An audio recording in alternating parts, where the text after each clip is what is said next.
Slade, please. Yes, Judge. Thank you. May I proceed? Yes.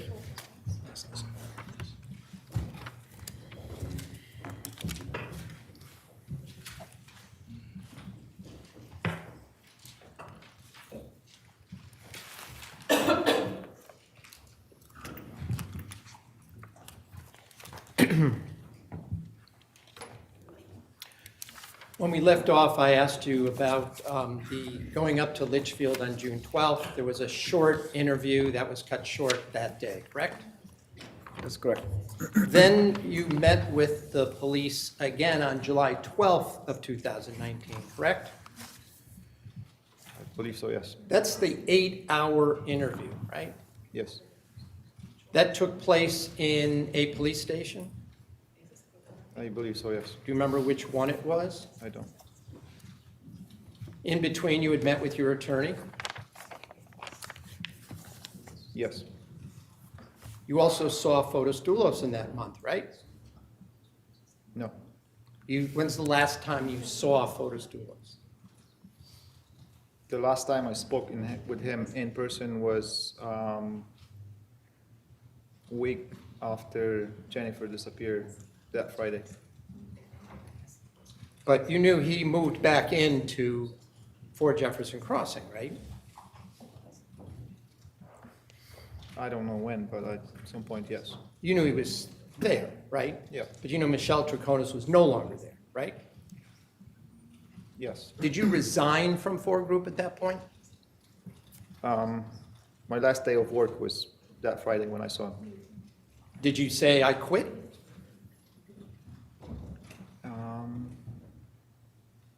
I think I told him that on the phone. How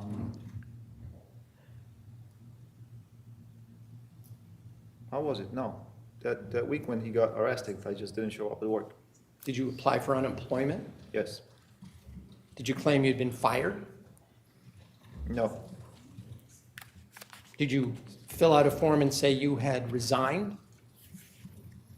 I don't remember how the form was. I think it was something like temporary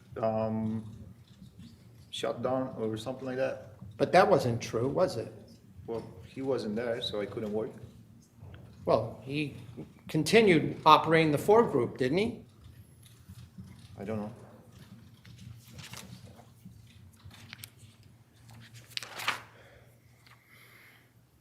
You recall that your July 12th interview took place in Bridgeport at the State Police Barracks. Does that ring a bell? Yes. And you went down there with your attorney, right? Yes. You met with the, was it the state police at that point? Yeah, I believe so. There were more than one detective interviewing you, correct? Correct. And they again wanted to go into detail on your whereabouts on May 24th, 2019, right? I'm sorry, can you repeat the question? Yes, they wanted to go into detail with you about your whereabouts on May 24th, 2019, correct? Correct. You had, at that point, difficulty in remembering some of the details that you had been involved in on that May 24th. Isn't that true? It is. And you told the police it was because, for you, May 24th was another day just like every other day, right? Correct.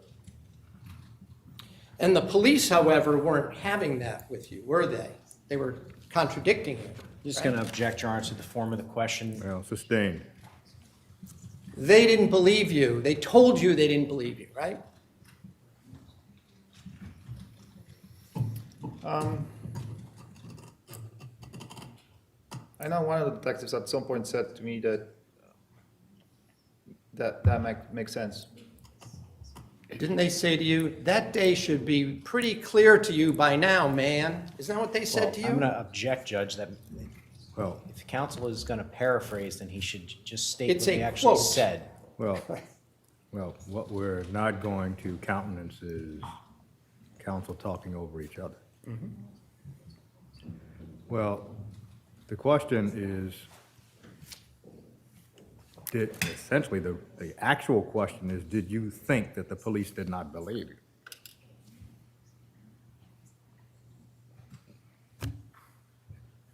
That's the actual question. To ask, they didn't believe you, and well, the objection would be foundation. Self-sustained. Didn't they tell you that they didn't believe you? Just object, Judge. Ground. Is counsel, my concern, Your Honor, is that counsel is presenting these as direct quotes, and I think it would be best to use the actual transcript as opposed to paraphrasing. Well, before we even get to that point, the witness can say no. This isn't impeachment yet because it does not appear to be impeachment based on a prior inconsistent statement. Counsel is just asking what the police said. The witness can say, yes, they said that. No, they didn't say that. I don't remember. Overruled. Can you repeat the question? Yes. Didn't they tell you that they didn't believe you didn't know what you did on May 24th?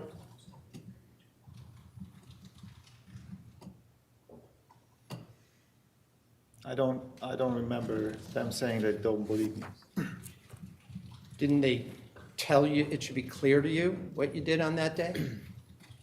Yes, And did you say to them, I didn't pay attention?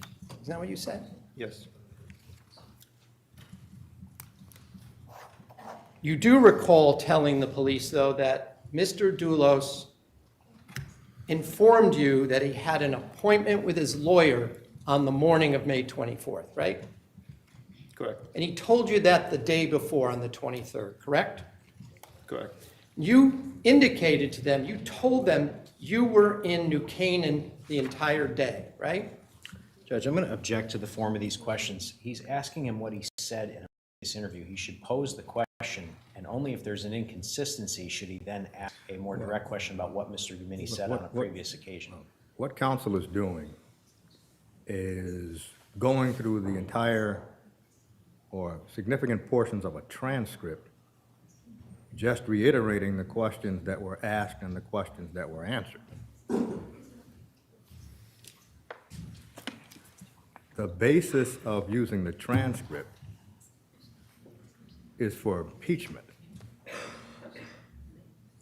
This is the court does not know what the purpose of asking the witness is of every question that was asked and every answer that was given. That's not impeachment.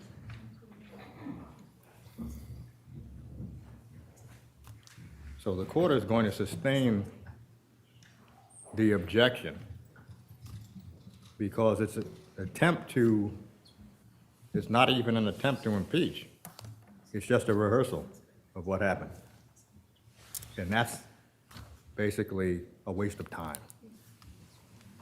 Sustained. You claim in this courtroom the other day that you went down to New Canaan, you were there all day, right? That I was there from before 10 a.m. to around 2:30 p.m. You claimed you were at the house on Sturbridge Hill Road that entire time once you arrived there, correct? Correct, You said you went there directly from your house in Simsbury, correct? correct. You didn't stop at Fort Jefferson Crossing, did you?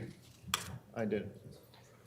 When it's not rush hour, it takes you from your home to get down to New Canaan back then. If there isn't traffic, what, about an hour and a quarter, maybe? Is that about right?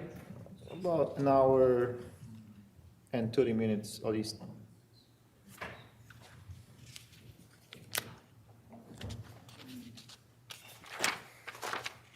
But you weren't there all day, were you? Till 2:30. Other than leaving for lunch around 12, that I'm not sure of, I would be there. Did you come back from lunch and go back to Sturbridge Hill? Come back from lunch and go back to Sturbridge Hill? Yeah, you said you left for lunch. It's possible, I'm not sure. What time did you leave for lunch? It could have been, I couldn't recover that day, so it could have been between 12 and 1. Every day for you was about the same in terms of when you were down there, taking a lunch? Sometimes I would bring my own lunch and just have it at the job site. Well, how about that day, May 24th? Where did you go for lunch? I said to the investigators that it's possible that I went for lunch to Chinese restaurant. Did you name that Chinese restaurant for them? I believe I sent them the address at some point. The police told you that there was surveillance video from across the street from 61 Sturbridge Hill Road, didn't they? They mentioned that to me, yes. There was a house right across the street from where the one that we were building, right? I was never shown that. That's not my question. My question is, was there a house across the street from 61 Sturbridge Hill Road? Yes, People were living there, right? It was a finished house. yes.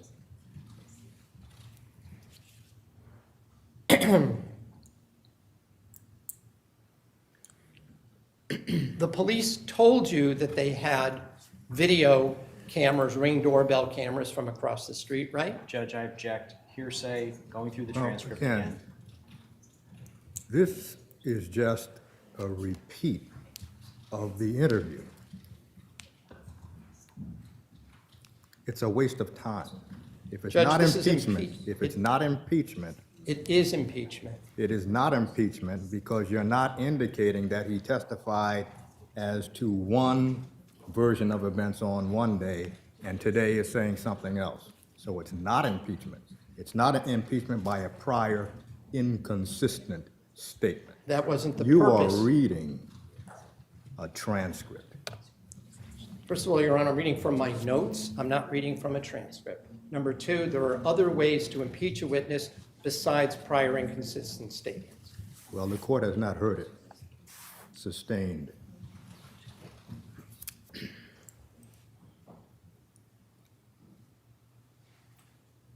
You were not there on the 24th of May, 2019, with a four-group vehicle, were you? Meaning where? At 61 Sturbridge Hill Road. At the May 24th, 2019? Right, in the afternoon. You weren't there at all. I was there from around 10 to 3 o'clock. I left around 2 or 3 o'clock. You were there, you left, you said at 2 or 3, Yes, and you went out for lunch to a Chinese restaurant, or you don't know? prior to leaving for the day. So not at 12 or 1 that day. Between 12 and 1, to my best guess.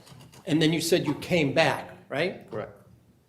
Right, well, I'm going to show you what has been marked as Exhibit AA, and I'll first show you, and before I show you that, let me just ask you a question. When you parked at 61 Sturbridge Hill Road, you always parked at the same place in the driveway closer to the road, correct?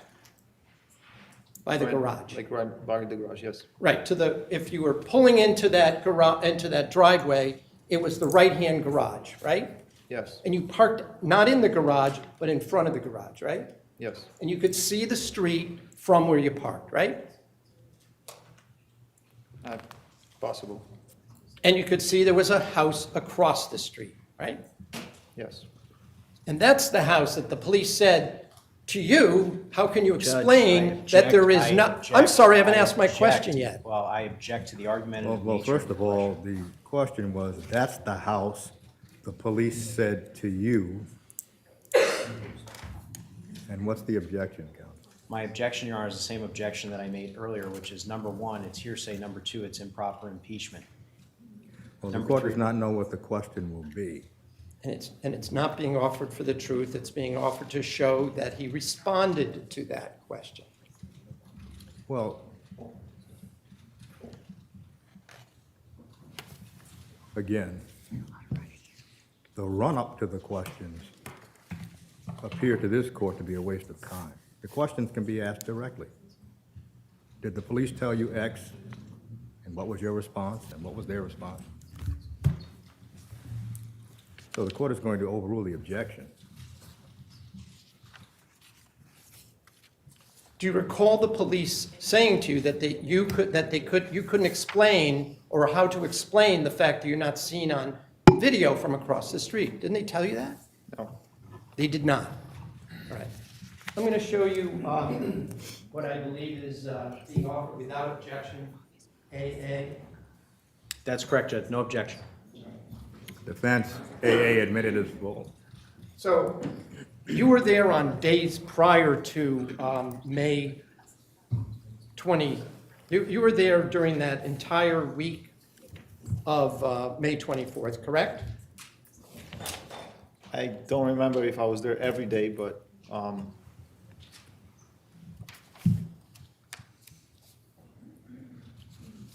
sure I was there some days. Right. You were there on May 19th? I don't remember. All right, well, I'm going to show you a short clip, if I can, please. If you could look on the screen. Can you see it? Yeah. All right, so could you freeze it and enlarge it, please?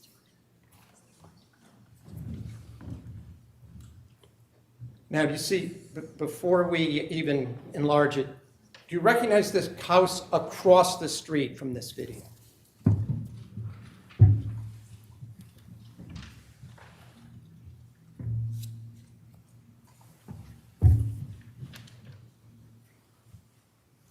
I don't see it clearly what a house is. You don't see the house, that's not 61 Sturbridge Hill Road that Well, you the were? response was, I cannot see clearly what the house is. All right, could I have it enlarged, please, that area?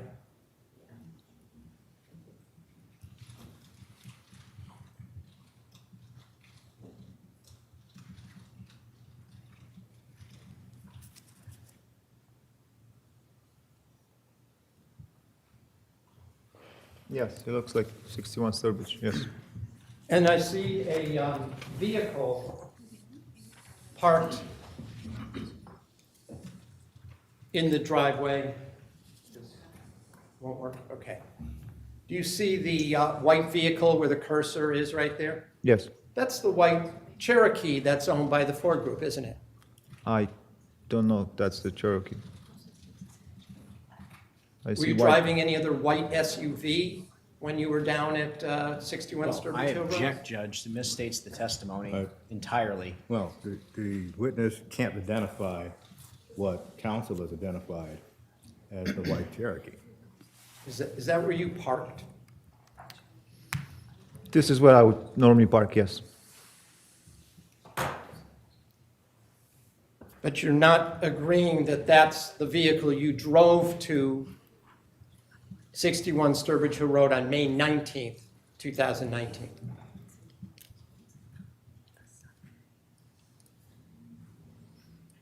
May 19, I would be driving Raptor, I believe. Your testimony would have been the Raptor and not this vehicle right there, right? I believe I had that Raptor for 2 weeks prior. Right. Could you show the witness, please, May 24th, please? This is from 1 p.m. on May 24th.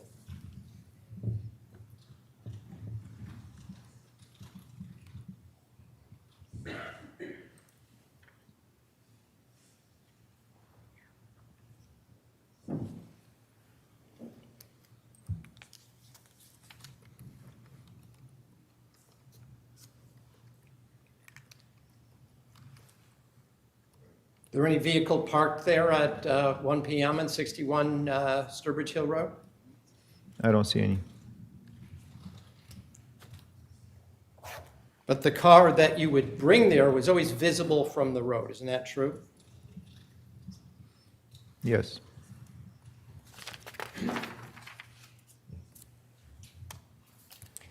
When the police told you that there was no video of you in the afternoon at Sturbridge Hill Road, you had no answer for them, did you? Judge, I'm just going to object. Again, this is improper impeachment. Well, the question is, well, really a number of questions. The police talked to you about where you were on a certain date. You said you were here. They told you you weren't there, and you responded nothing. I mean, that's how the question breaks down. So the court will allow it. Right? Can you repeat the question? Sure. When the police pointed out that there was no way to document that you were there because there was no video of you and asked you to explain it, you couldn't explain it, could you? I don't recall them saying to me that there was no video of me. You don't recall them saying that to you? Let's have a moment.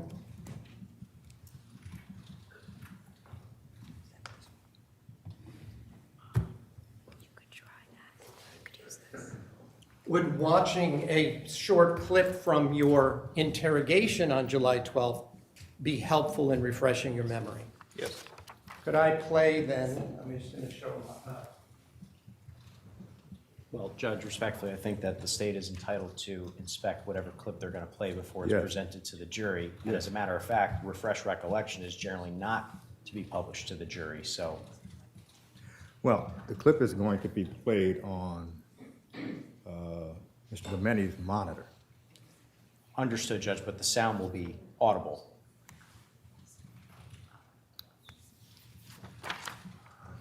I would just like the opportunity to inspect the clip as I would any other exhibit. That's appropriate. Is that it?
Your Honor, I don't want to take up any more time looking for the specific place, so I'm going to move on.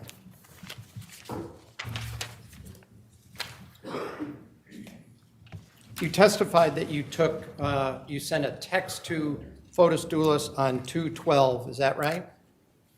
I don't remember the specific time. I remember I was texting him, yes. Your claim, though, that you were still at Sturbridge Hill Road at 2:12 in the afternoon when you sent that text?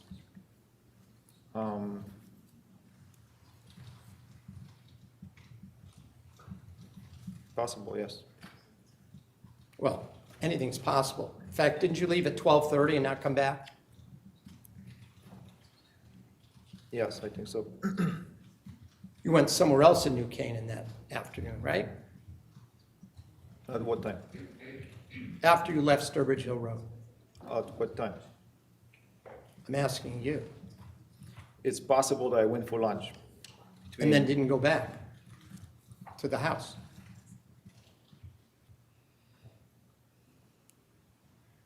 I think I come back.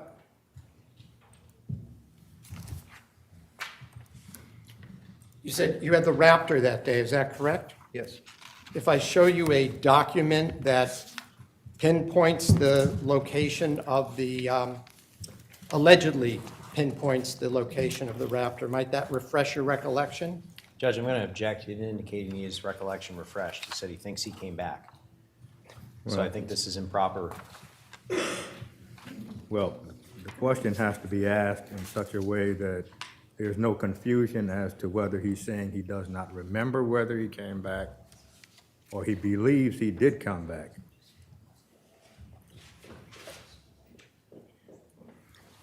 And I'd also like to be heard on this exhibit at a certain point also, perhaps at sidebar. Well, the court does not know what the exhibit is. I understand. I just want to, would it be all right if we just have a brief sidebar, Judge? Yes.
Would showing you a document perhaps help you recall what time you left 61 Sturbridge Hill Road in the Raptor that day? I think so. All right, I'm going to mark this for ID.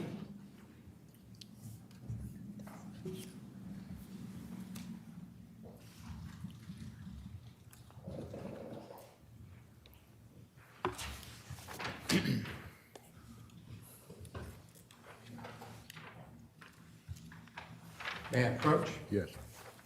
Showing you what has been marked for BB for identification. Just going to ask you to look at it and see if that refreshes your recollection as to what time you left 61 Sturbridge Hill Road on May 24th, 2019.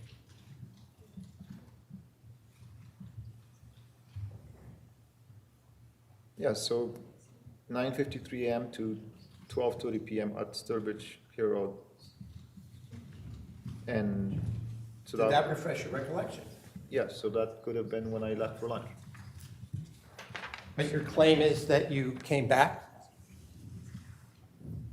Or you don't recall? I believe I did. But you're not sure?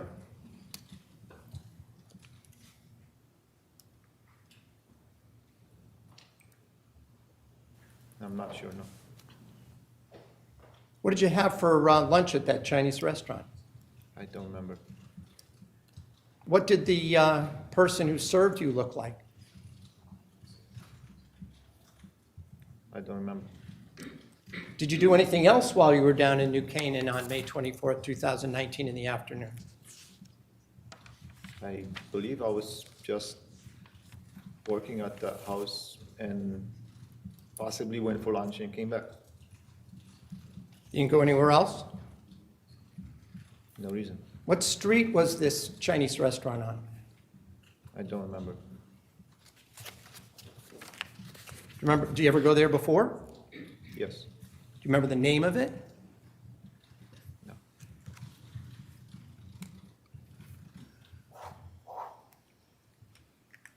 You were at the Shell station in, I think it was a Shell station, you said in Farmington at 4:33, according to that exhibit? Yes. That's when you paid for your gas, right? Yes. So you filled up the tank? Yes.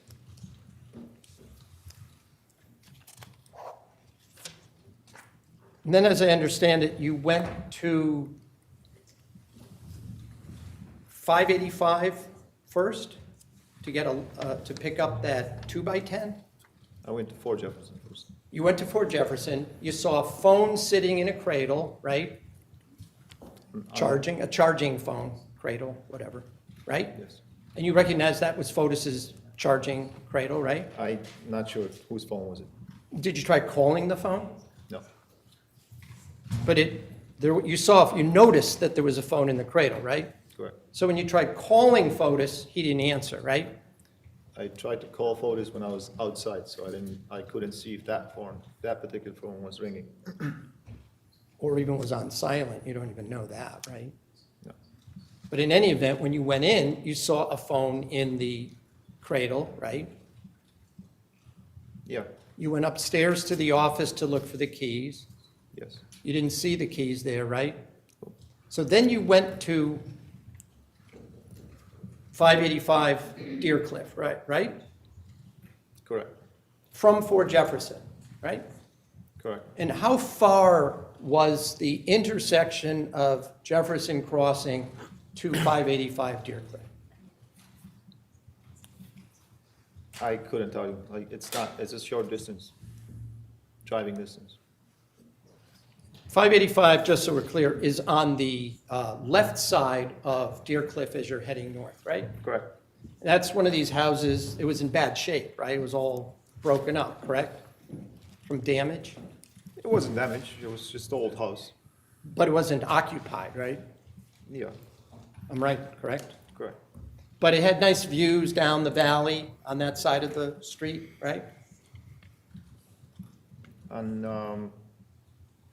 the opposite side of the street, yes. Yeah, well, I mean, from that house. I mean, you've been in that house, right? Correct. So what I'm trying to do is orient, Jefferson Crossing doesn't have views of the valley, does it? No. it has view. So as you went to that 585, there was a 2x10, you said, just one? One that I needed, there could have been more. And that was in the garage? I believe so, yes. And you put it in the back of the Raptor, right? Correct. And from there, you went down to 80 Mountain Spring Road, right? Correct. Why would you bring the 2x10 down to 80 Mountain Spring Road? I believe my initial thought was to try to load the dirt bike on the Raptor since I didn't have a key for the Tacoma. So my initial thought was to go back to Fort Jefferson. But you didn't do that. No, So did you assume that I just Fotis would be at 80? took a ride to 80 to see See what? if he's there or maybe the key is in the truck. So you assumed he might be there. Just went there to see. You did know there was a showing of that house the next day, didn't you? No, You didn't know that? no. You also said that yesterday that that you never saw Michelle do any cleaning before of any of the houses that were completed. Is that what you said yesterday? I don't recall saying that yesterday. Well, because I just want to be clear, there was an occasion when if there was going to be a showing or a bunch of houses, a bunch of realtors were going to come, everyone might pitch in and do a little bit of cleaning up, dusting and stuff like that, right? I don't recall a situation like that, no. Have you ever done that? At 80 Mountain Spring Road? No, not at 80, at any location. Yeah, I'm sure I've done some cleaning, Andy Loomis had done it, possibly, Guillaume, possibly. and Michelle, right? I don't recall ever seeing Michelle doing that.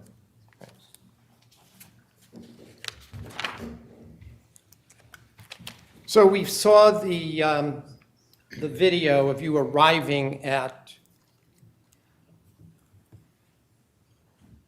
80 Mountain Spring Road, correct? Shows you driving in? Do we see Driving- that? What? Into 80 Mountain Spring on the afternoon of the 24th, in the Raptor. Yes, And you said that they were surprised to see you, but then everything right after that was normal, right? correct. So you didn't make any plans to see Fotis down at 80 Mountain Spring, did you? No, And when you said they were acting completely normal, what you meant, you saw nothing out of the ordinary, right? right, Nothing suspicious that they were doing? correct. Nobody seemed to be in a rush? No, They weren't trying to get rid of you and tell you to move along, or why don't you get out of here, or anything like that? no, They weren't trying to hide anything from you? I didn't notice that, no, They didn't seem agitated when they saw you? no, They didn't seem nervous to you?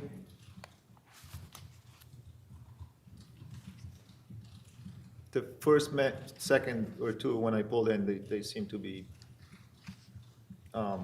surprised. Surprised. Now I'm using the word, they didn't seem nervous to you. No, And the Tacoma was exactly where you had left, where it had been left by Fotis Duelis the night before, right? correct. You didn't see any garbage bags No, around? You didn't see any rolled up carpets around? no, You didn't see any rugs or mats? no, You didn't see any towels or bed covers? no, By the way, it was still light out on this date, right? Right before Memorial Day weekend? around 5 o'clock, I would assume, yes. Yeah, and it was Memorial Day weekend, and you were planning on celebrating, I guess, was it the next day? When was it? When was your wife's birthday? Was it the next day or the following week? Where, you mean when the event was? The event, yeah. Saturday, The next day.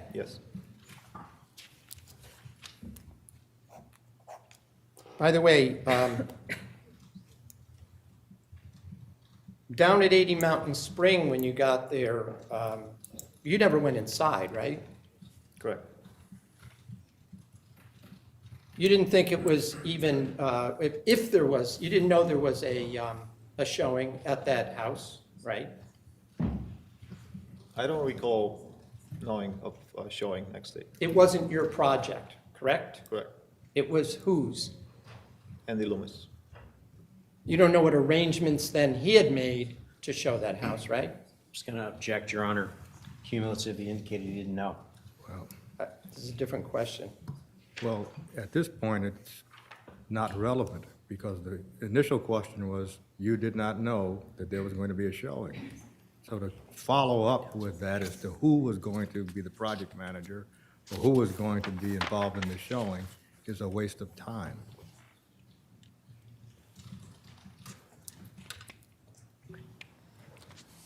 Sustained. From your experience, after a house was completed, there was still a lot of dust in those finished houses before they were sold, correct? Correct. In fact, the duct system would actually spread dust around the house if it had an air system, right? Correct.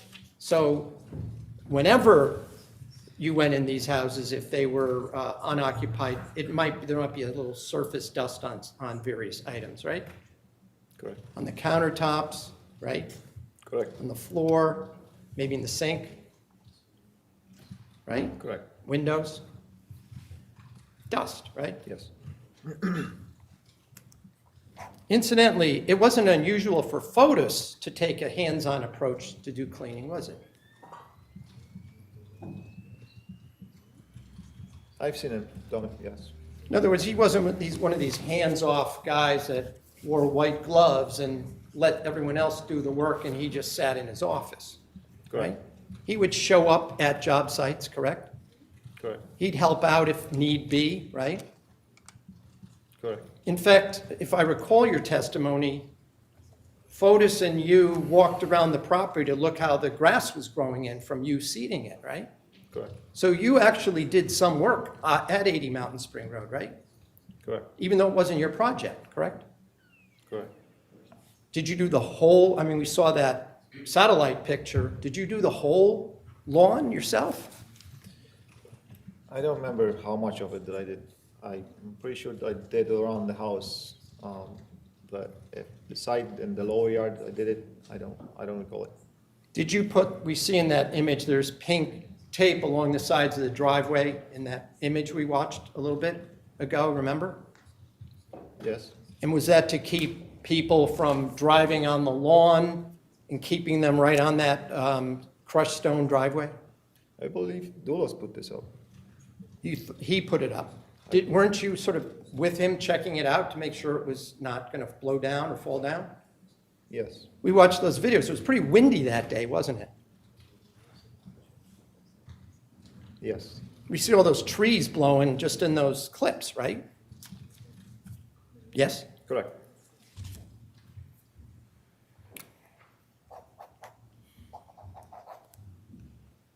By the way, you knew that Doulos, Mr. Doulos had a housekeeper, a house cleaner for his house, right? For Fort Jefferson? Yes. You knew her, Renata, right? I met her, yes.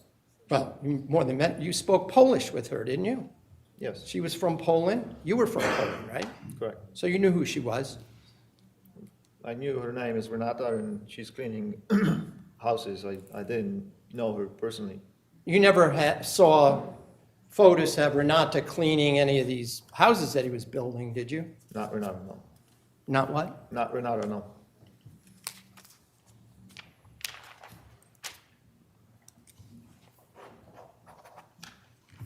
Whether you knew there was a showing or not, you did know that that house was for sale, right?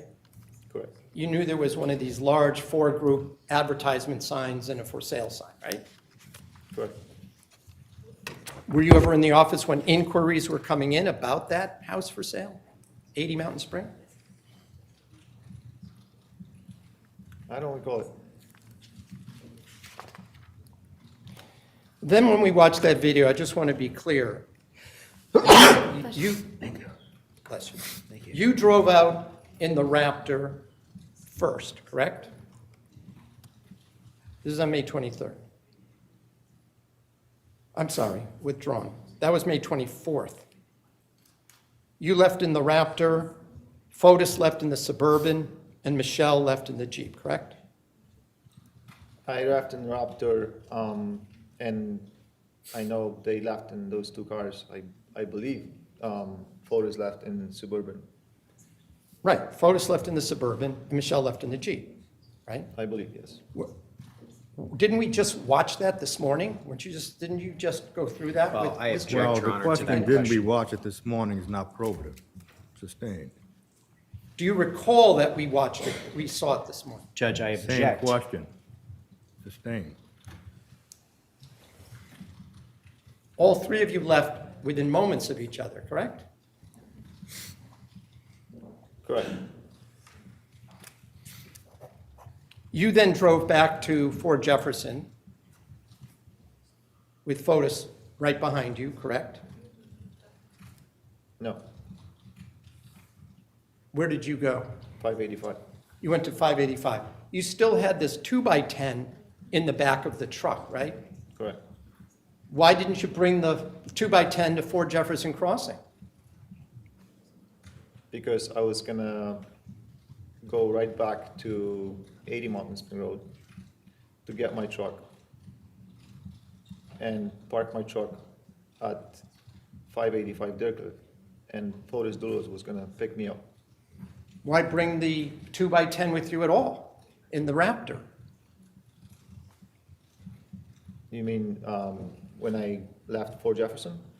No, when you left, when you left Fort Jefferson. I just explained that earlier. Well, you explained it, but I'm not understanding. You went and got the 2x10 at 585, right? Correct. You put it in the Raptor, Correct. correct? Not in your vehicle. Correct. Why didn't you then move the 2x10 into the Raptor into the Tacoma, since that's what your plan was? At what point? At any point. I don't know. This is just what I did. You left the 2x10 in the Raptor, driving it back to Fort Jefferson Crossing.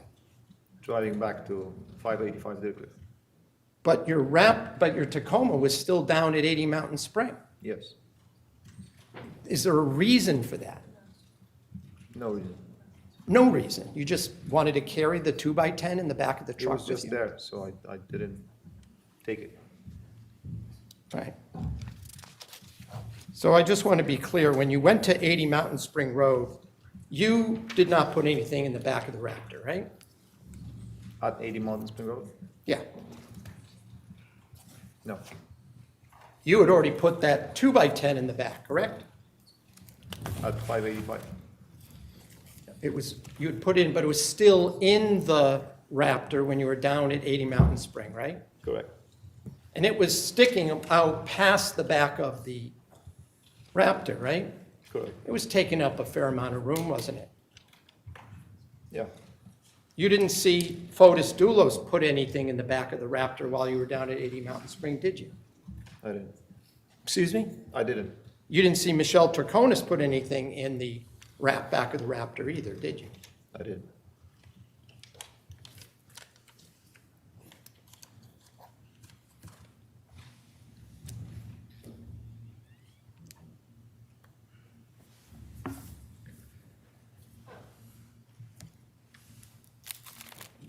When Michelle, you and Fotis Doulos left 80 Mountain Spring, you had indicated yesterday that Michelle told you that she had to go drop off or pick up rugs. Is that correct? Correct. And just so we're clear, she had indicated that she was picking up rugs, right? I don't recall if she said picking up or dropping off or meeting with someone in regards of rugs, yes. You know that she had this interior decoration side business where she sold rugs, Yes, correct? I heard of that before. I'm sorry? I heard of that before, yes. And you had actually seen some of them, they were on display sometimes at the 4 group offices, weren't they? I've seen them, yes. And you knew that she sold them through various furniture stores and other interior design stores around the Farmington Valley, correct? I knew she was selling them somehow, I just don't recall how. I didn't hear your last part. I just don't know how she was selling them. How? But you knew that you had seen her negotiating, talking about prices of rugs and stuff, right? Showing to people. I don't recall showing to people or negotiate prices, but I was aware of her selling it, yes. Okay.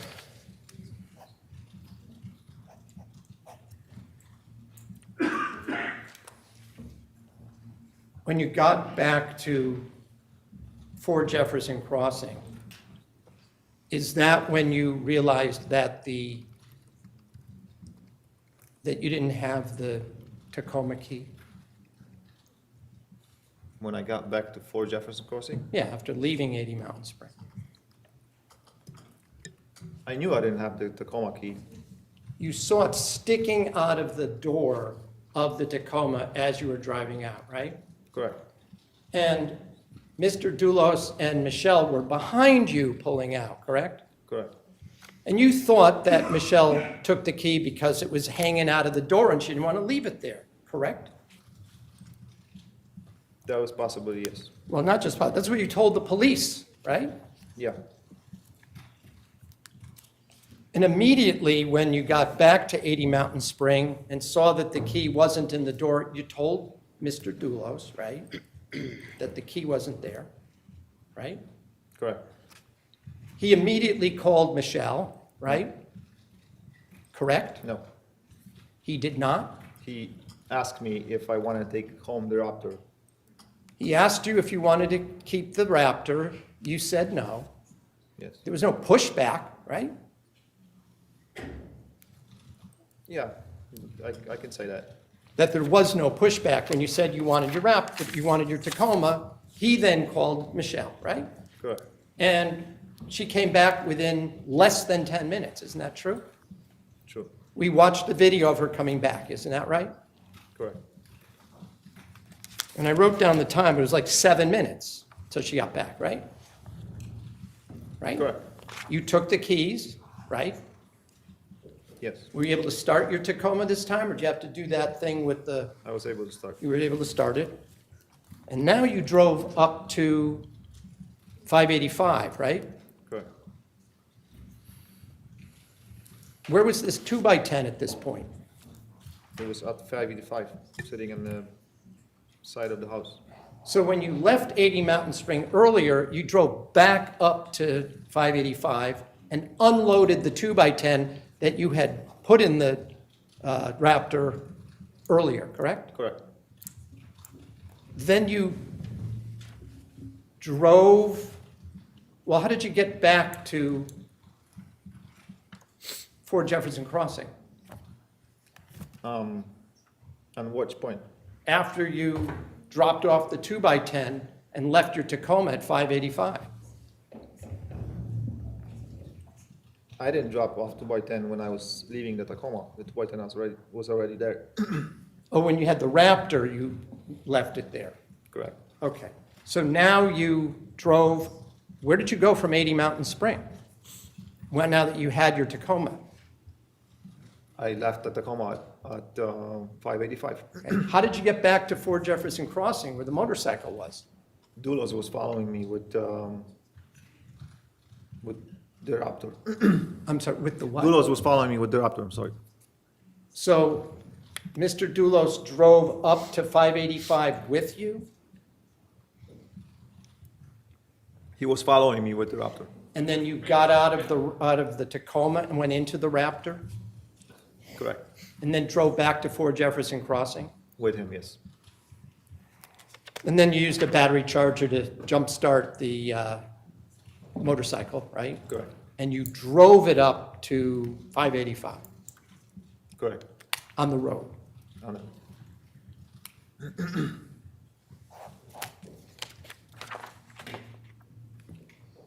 And I'd asked you if there was anything in the back of the Tacoma. There was nothing in the back of your Tacoma other than, you said there was a bucket, right? The bucket was inside the cab, not on the back of the truck, Oh, there was nothing in the back of the truck, right? other than bungee cords and straps that I used to hold down the dirt bike. Did you say like bungee cords? Yes, And there were no bags in the back of the Tacoma, right? no, And there were no other tools in the back of it, right? I don't recall seeing anything, no. And certainly there were no garbage bags. Certainly no, but no garbage bags.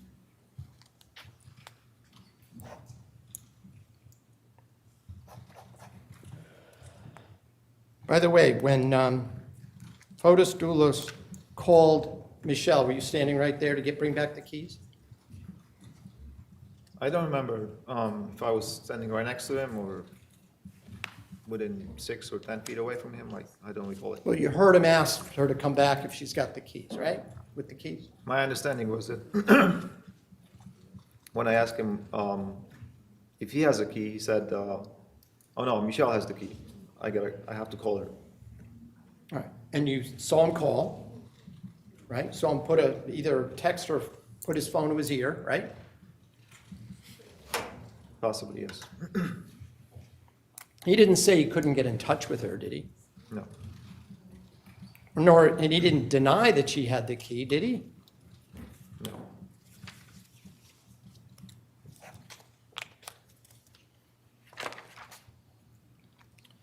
On Sunday, May 26th, you were not at work, right? Correct, And you were not at work on Monday, May 27th, because that was Memorial Day, correct? correct. But Fotis Doulos called you on the weekend to tell you that Jennifer was missing, isn't that right? Correct. That was on that Sunday, the 26th?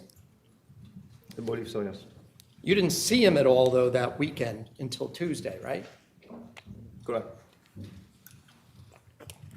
Had anyone else told you or asked you if you had heard what had happened about Jennifer Doulos being missing? I believe Stefan Reich either called me or texted me earlier that Sunday. And that's when you started searching the internet for stories about it?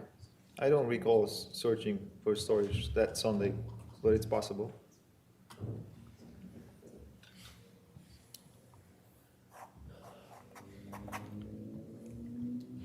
You didn't ask Fotis Doulos on that call on Sunday when he told you that Jennifer was missing if he had any idea where she was, did you? I don't recall asking him, no. You thought she had just disappeared or ran away or something, right? Just going to object to relevance, Judge. Well, what he thought happened or could have happened, what's the relevance, counsel? It was There's a already state- been, well, there's already been testimony that he could not believe that Fotis Doulos was involved. So what is the relevance of this question? His state of mind, this Well- witness's state of mind. Well, his state of mind is not relevant as to what he thought may have happened. What he testified to is he didn't believe Fotis Doulos had anything to do with it. Sustained.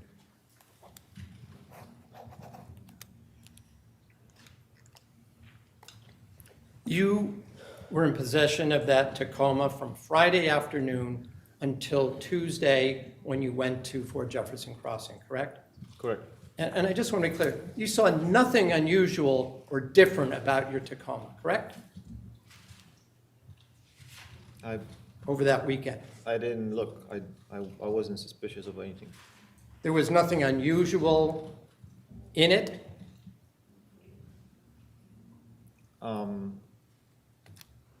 No, I didn't discover the bucket until Tuesday morning. You saw the bucket on Tuesday morning, right? Correct. And let me ask you about that. You said there was a blue jacket or sweatshirt of some sort in there, correct? Correct. Did you take it out of the bucket? No, It was kind of a light blue, wasn't it? Correct. It was not a dark navy blue. No. And that particular sweatshirt or jacket, you hadn't seen that before. No. By the way, you didn't see anything that looked like blood in your vehicle, did you? No.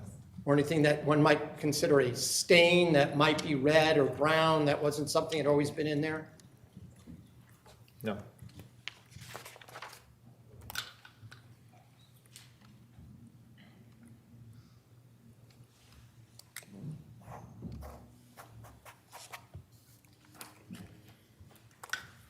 Now, you testified that the morning of Tuesday, that you were there for how long before you left to go to New Canaan? I don't remember. It could have been half hour, 40 minutes, 45 minutes. In any event, do you know what time you arrived? Had to be around 8 o'clock in the morning. Just have a moment.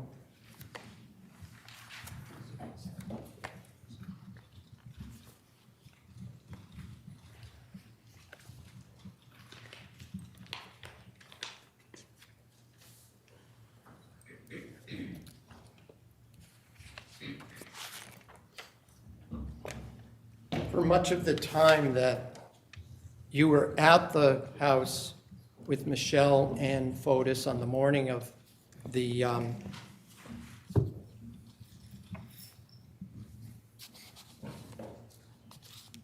the 27th,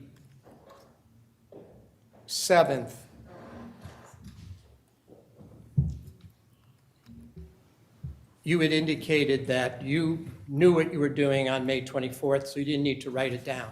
Is that right? I didn't say I knew what I was doing, but at the 24th. You told Fotis, didn't you, that you didn't need to write down what you were doing that day, correct? For the 24th, when he asked you. Yes, Because you knew what you were doing, right? I didn't remember at that day what I was doing.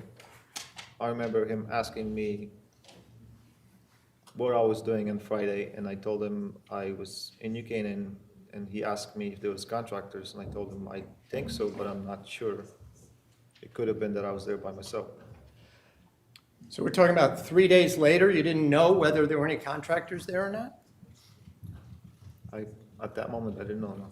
And that's because May 24th was another day, just like every other day for you, right? Correct. You didn't tell him that you had gone to a Chinese restaurant for lunch, did you? No, You didn't tell that to the police either, right? at some point I did. You told them the name of the place back then, if you remembered it? I'm going to object. That's a Well, different that's not the question, Judge. question. The question is, did you tell the police you went to a Chinese restaurant? And now the next question is, did you tell them the name of the place? Right. First, the litany of questions concerning the Chinese restaurant, we'll put it this way, that ground has been plowed. So any further discussion of the Chinese restaurant is a waste of time. Sustained. You didn't tell the police on June 2nd, 2019, that you'd gone to a Chinese restaurant for lunch, did you? Well, the court just said any discussion again of the Chinese restaurant is grounds, it's a ground that has been plowed. It's a waste of time.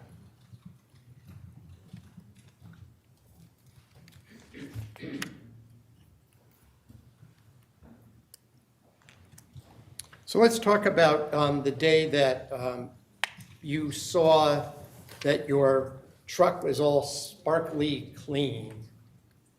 You couldn't remember the exact day that was, correct? Well, Judge, I'm going to object to the question. He didn't testify that it was, quote, sparkly clean. I think it's sarcasm. I'm objecting to the form of the question.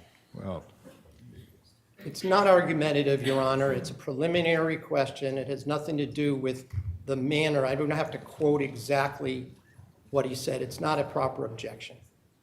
It's a preliminary question. Counsel is objecting to the adverb. Well, the witness can respond in the way in which the witness decides to respond, so overrule. Can you repeat the question? Sure. Whether I use the word spark, there's a chain of car washes called Mr. Sparkle, right?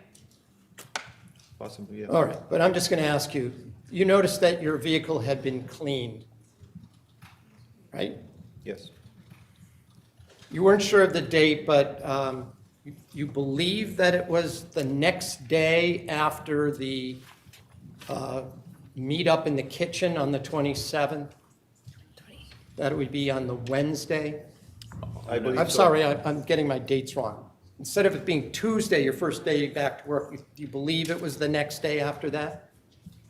I'm not sure, like I stated before, ever since I gave police my phone, I couldn't recover exact timing and days of all the events. Well, it wasn't the same day that you were in the kitchen where FOTUS wanted you to write down what you did on the previous Friday, was it? Judge, objection, asked and answered about 3 times at this point. Your Honor, it's about the truck. I'm trying to pinpoint the date. I certainly have not asked this question. Well, the question is, the appearance of the truck having been cleaned was not seen on the same date that Otis Doulos asked you to write down essentially a timeline. That's the question. Right. So if it's been asked and answered before, the court is not going to disallow the question, so overrule. Can you repeat the question? Yes. The day that you saw that your car had been washed was a day later, at least, than the day that you had been in the kitchen and FOTUS tried to talk to you to write down what you did, right? Wasn't the same day as that. I think it was either that Tuesday afternoon or Wednesday afternoon. So if it was Tuesday afternoon, you're saying it would be the same day that you saw them and you were talking to them in the kitchen that morning, right? Correct. But you're not certain about that, right? No. And you, I think, told a joke about, what, are you going to get my car fixed too? You remember that, right? Correct. And you were joking back and forth about it, right? He says no, just green.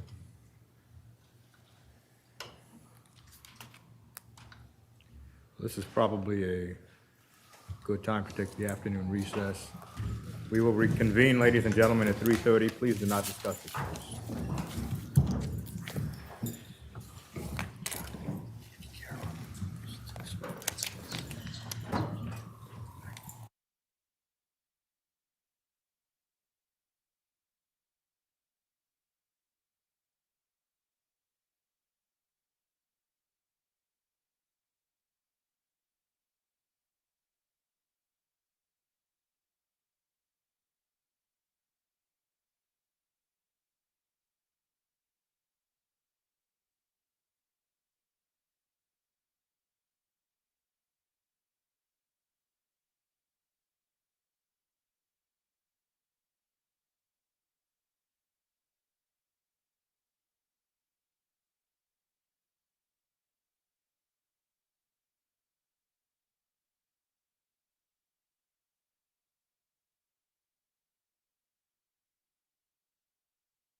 All rise. This Honorable Superior Court is now open and back in session. Good afternoon, Your Honor. Good afternoon. Please be seated. Thank you.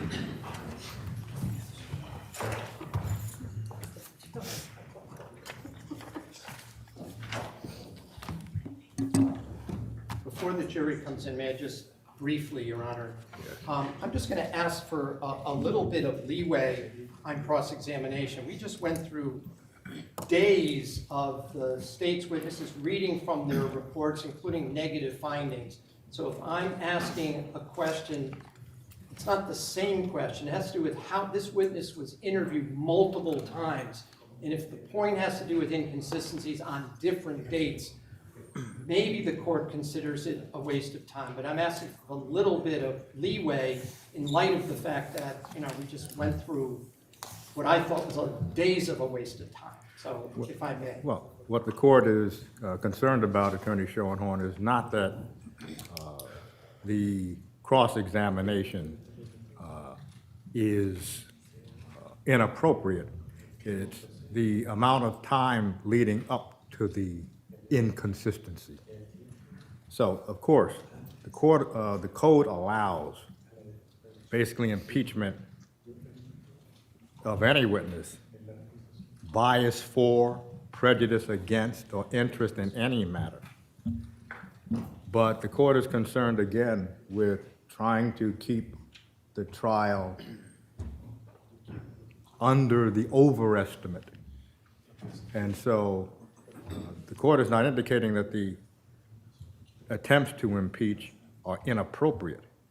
It's just the lead up to the impeaching question takes so much time. The court has to be concerned about that. Can we bring in the jury, please? Yes, Your Honor.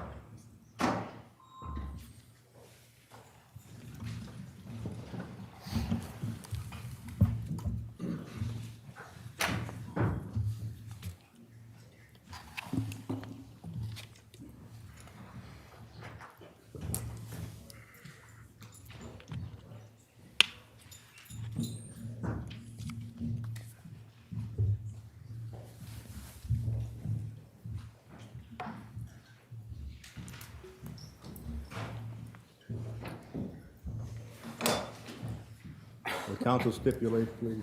Yes, Judge. Yes.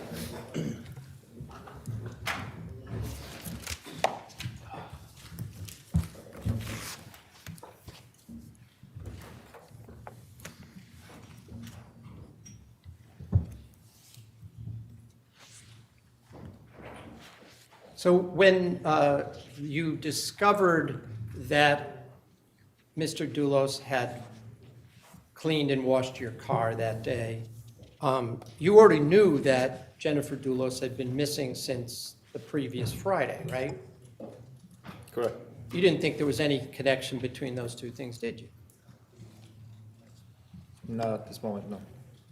I'm sorry, not at what? Not at this moment, no. Not at that moment, right?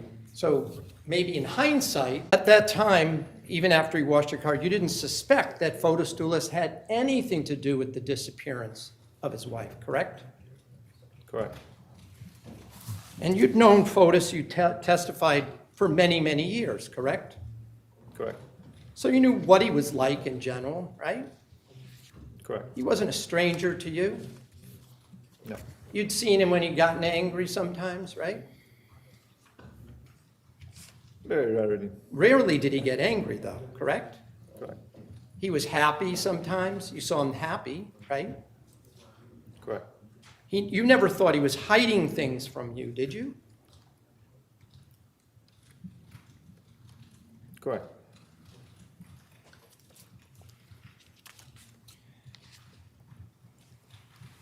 Now, I believe you testified that it was Thursday, the day before you first encountered the police, that Fotis Doulos suggested you go to a junkyard and buy some used seats to replace the ones in your truck, right? Correct. And I already asked you, you went to at least 2 junkyards, right? Correct. And then you also went to, I didn't quite understand, a used auto parts store? No. I went to junkyard, and the second junkyard was more like a used auto parts store. Are they the ones that said you could order some Tacoma seats that might work in your car? In your Correct. truck, I mean? Correct, Okay. But it would take a few days, right? correct. But you didn't order those seats, did you? I didn't know. And when you went back, you told Fotis that you couldn't find any, right? Correct. And he seemed angry, that, or at least disappointed. You tell me, was he angry about that? Yes. Did he yell at you? Not into, he wasn't raising his voice until the minute when I told him that I'm not gonna do it. Okay, but that didn't come yet. I'm trying to go in order here, right? He Correct. was annoyed that you couldn't find any, right? Correct, So he was asking you to try elsewhere, try something else, right? correct. Now, he also said to you when when he told you to go look for seats, he said, let's not call them seats. That's what you testified, right? Correct, He said to call them hardware. correct. Didn't that strike you as strange? It did. But again, you still didn't suspect that this had anything to do with Jennifer Doulos, did you? I was suspicious about it. I was just, it just wasn't fitting in my head that he would be capable of doing such thing. So it didn't raise any red flags when you went and actually looked for seats, right? It did raise red flags. I was analyzing him on that Friday. It just didn't make sense for me. But you still went and looked at least 2 different locations, right? Correct.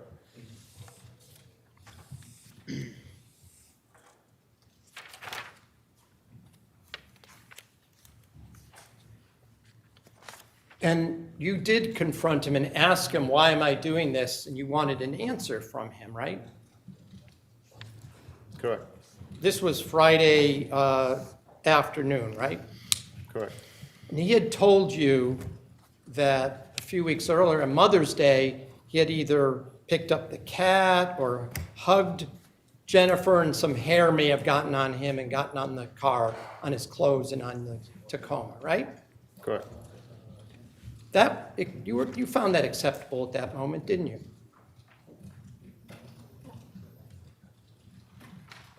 For cleaning the car, yes, not for replacing the seats. No, but for cleaning it, right? Correct.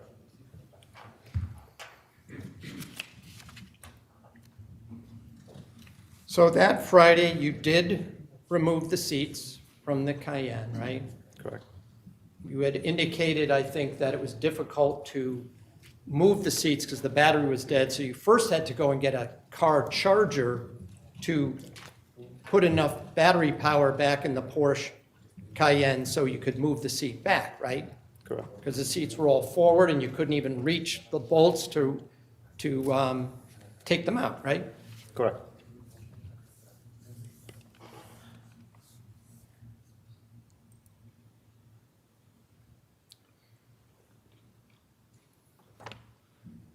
You were in the Jeep Cherokee at that point, correct? Correct. So when I asked you before about when you went down to New Canaan, you always drove the Raptor. This day you took the Cherokee, correct? Just object, Judge mischaracterizes the testimony. Well, again, this is what the court had discussed earlier. Right now, the court just hears a reiteration of the direct. But the reiteration of the direct is not cross-examination. The court is giving counsel some leeway, but after a certain number of reiterations, there has to be a question that's going to be relevant to the defense. not simply reiteration of direct. The court will allow it a little longer. That day you had taken the Jeep Cherokee to New Canaan, correct? That Friday, when I was replacing the seats. Yes, That day? You had it all day, the Jeep, right? yes. Okay.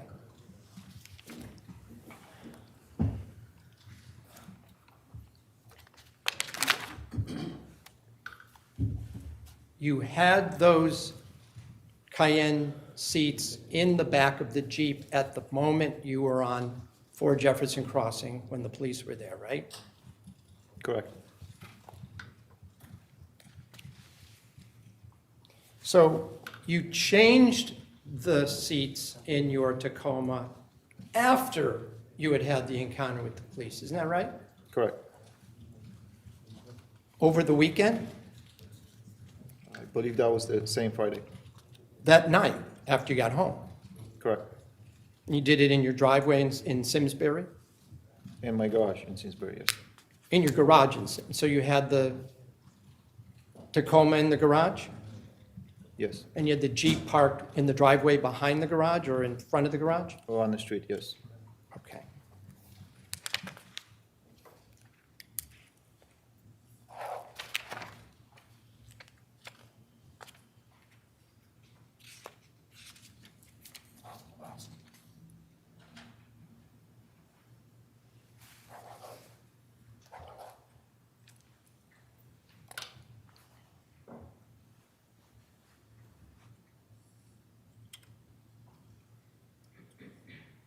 When you changed the seats, who was home at your house at that time?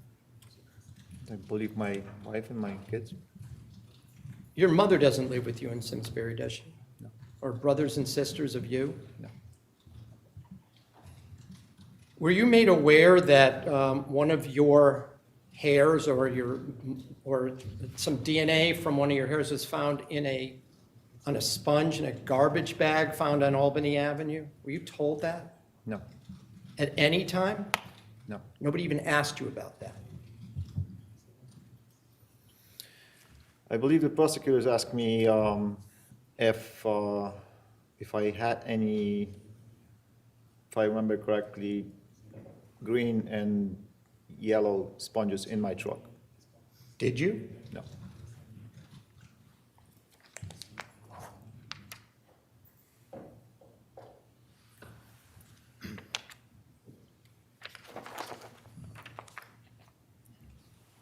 By the way, I showed you pictures of the extraction, the Craigslist search of Tacomas. We saw them earlier today, right? Correct. That Sunday after the disappearance, you were also searching for flights to Krakow, Poland, weren't you? Correct. By the way, you were questioned about how it was that your searches were all deleted off of your phone. Remember being asked that? Correct. At the time, you had no explanation for that, correct? Well, I'm going to object, Your Honor. Well, the witness can respond in any way in which the witness chooses to respond. So the question is, you had no explanation for the deletions. And what's the objection? So my objection is that it's a vague question. What is counsel referring to? Is he referring to the testimony? Is he referring to the Well, police this is what the interview? witness can ask. Can you So if the repeat? witness does not understand the question, the witness can say he doesn't understand the question. Can you repeat the question? Do you understand my question, or do you need me to Can you- rephrase it? Can you repeat it? Sure. The police told you that when they took your phone, they analyzed your phone, on Sunday, May 26th, your searches had been deleted for a period of time. Do you remember them asking you that? Yes. And you told them you have no idea how that happened, correct? Correct.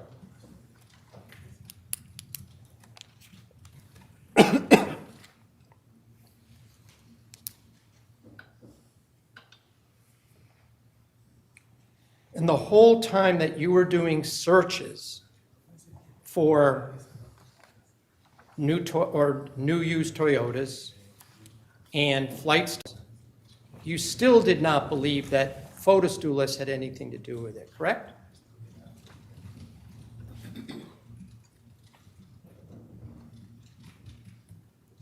Correct.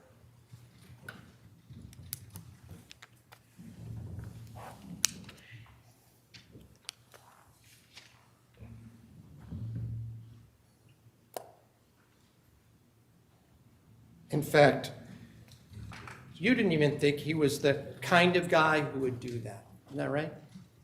Correct. Correct.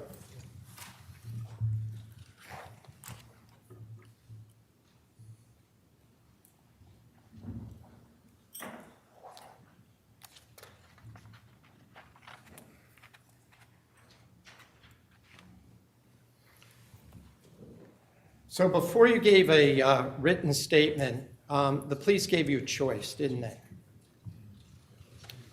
I'm going to object, Your Honor. This That's is a very, vague. Vague. All very right. vague question. Okay. I'll rephrase. The police basically told you to, quote, pick a team, unquote, didn't they?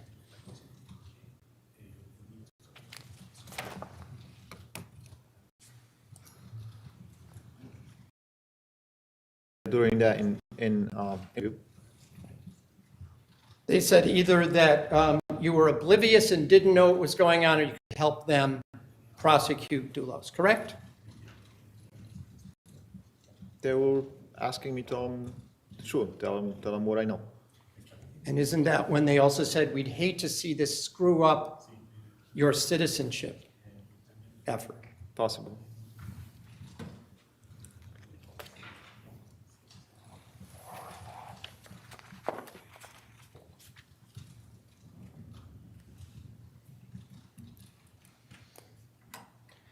You were asked questions yesterday about your conversations with Mr. Zeisler. Do you remember those questions about whether a light could be a camera or an installation of things that looked like lights but were actually cameras, something along those lines? Do you remember that questions? Correct.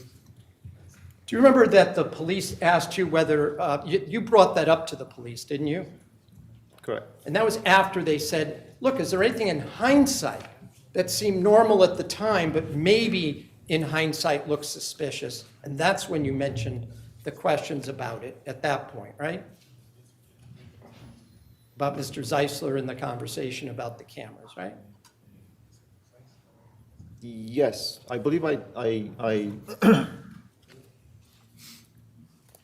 spoke to one of the investigators prior to my interview about that. But it came up where they were asking you to look back and see, was there anything else that didn't seem suspicious at the time that maybe now does? Do you remember that's where you thought back and you said, that seems suspicious now, right? Correct. Now, you also brought up, without even a question, that you had taken off the license plate for the Raptor. Do you remember telling the police that on July 12th? Yes. You said that you removed the bolts from the Raptor's, from the license plate, from the bumper. Judge, I'm just going to object to the form of the question.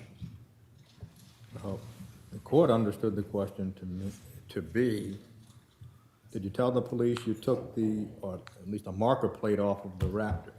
That's how the court understood the question. Is that the question? Yes. And what is the objection? My objection is to the form of the question, Judge. He keeps referring back to the previous statement. He needs to pose questions to the witness. Did you do this? Did you do that? As opposed to referencing a previous statement which is not being used for impeachment purposes. So my objection is technical in nature, but I think these questions are all improper. Well, the question is, did you tell the police you took the marker plate off of the Raptor? Whenever that occurred is apparently not germane to the question. That can be followed up. I'll rephrase the question. You did remove the Raptor license plate prior to being interviewed by the police, correct? Correct. And then you told them about it. Correct.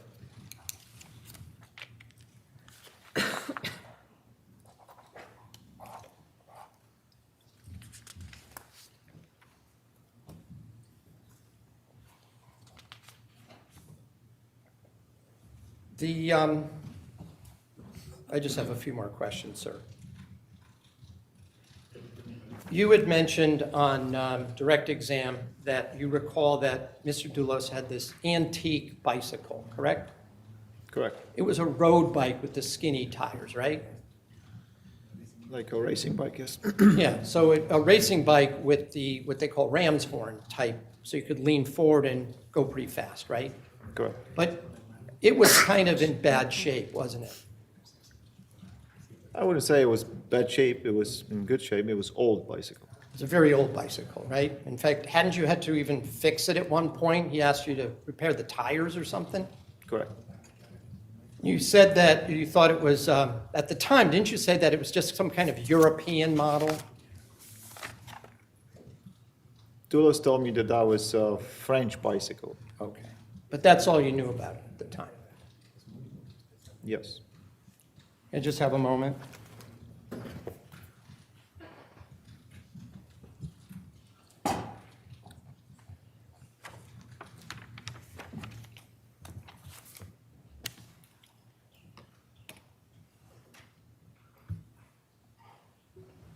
By the way, you were showing a picture of the garage at 4 Jefferson Crossing, I think, either this morning, I think.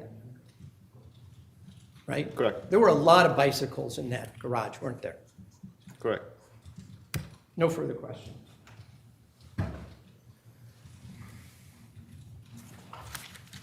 Redirect.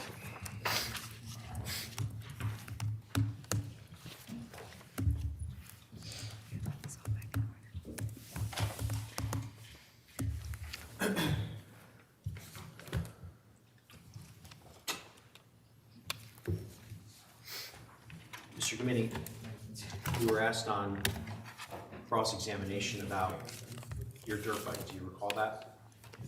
Yes, I do. Who did that dirt bike belong to when you purchased it? Michelle Troconis. And can you just explain to the jury the arrangements that you made to purchase the dirt bike? I believe Fotis Doulos either texted me or called me that he was purchasing Yamaha dirt bike, a smaller dirt bike for Michelle. And he told me that they're giving him like $1,800 for trade-in. And he told me, I'd rather sell it to you for $1,800 so you can ride with us than just leave it at the dealership. And he asked me if I was interested to purchase it from him. And I told him if I can negotiate with him a little bit, and I believe I negotiated to like $1,500. And I paid him the money. And I spoke with Michelle, and she had a, I believe, loan on the bike in Florida, so she didn't have a physical title of it. And at some point later on, I asked her if she paid off the loan and can I have the title? And Michelle, I can't remember if that was either text or in person, told me that that she has the bike was paid off, she has the title, but it's electronically. And you paid Mr. Doulos, is that correct? Correct. And then Mr. Schoenhorn brought up on cross-examination, you had to meet him and give the dirt bike back. Is that correct?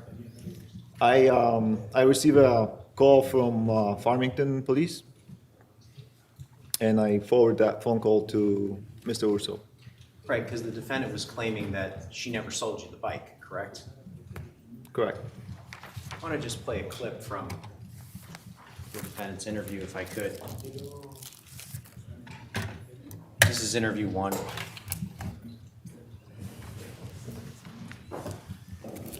Well, I'm going to object to this being played to this witness. If this witness hasn't seen it, then it's not proper to be shown to this witness. That's interesting, Judge, because earlier today, Mr. Schoenhorn showed an exhibit to this witness that he hadn't seen. This is a full exhibit. I'd like to publish it to the jury. Well, It's not a what- question. Well, the court understands the offer to be of a segment of an interview, correct? That's correct, sir. So, of course, now, the code is written before the development of the technology that we have today. So. If I may proffer, Your Honor? Well, according to the code, you have to disclose to the witness what the inconsistent statement was, So if Judge, there is an inconsistent statement. yes, sir. This is the defendant's statement, which has already been admitted into evidence. My issue, Your Honor, that I'm taking is the suggestion on cross-examination. I believe the specific question was posed to Mr. Gumienny. That was never your bike, suggesting that Michelle Troconis hadn't sold it to him. I'd like to play a clip that's already been admitted into evidence, and then I'd like to ask some questions about it. So this is an interview with the defendant. That's correct, sir. Your Honor, I was not permitted, the state objected to showing even a clip from Mr. Gumienny's interview with the police. So there isn't a question. He would have to lay a foundation that this witness was aware of that, because otherwise, what's he going to do? Have this witness characterize what someone else said, which would clearly be improper. Judge, that's apples and oranges. Number one, the clip that Mr. Schoenhorn wanted to play wasn't in evidence. This is. That's point number one. Point number two, I didn't actually object to the clip being played. What I said was I'd like the opportunity to inspect it, and then he looked for it and looked for it and looked for it, and then said he was going to move on. So he misstates the record. Well, the court is going to, because the testimony is essentially controverted, that it was brought out on cross, that as the court understood the testimony or the cross, that the bike was really never sold, no title passed. Well, I never said that it wasn't sold. I said that it wasn't paid for and the title wasn't transferred. I never said that it wasn't sold. So that's a misstatement of the record. He said it was never really your bike, I believe, and I'd like to play a clip. Well, the court is going to overrule the objection.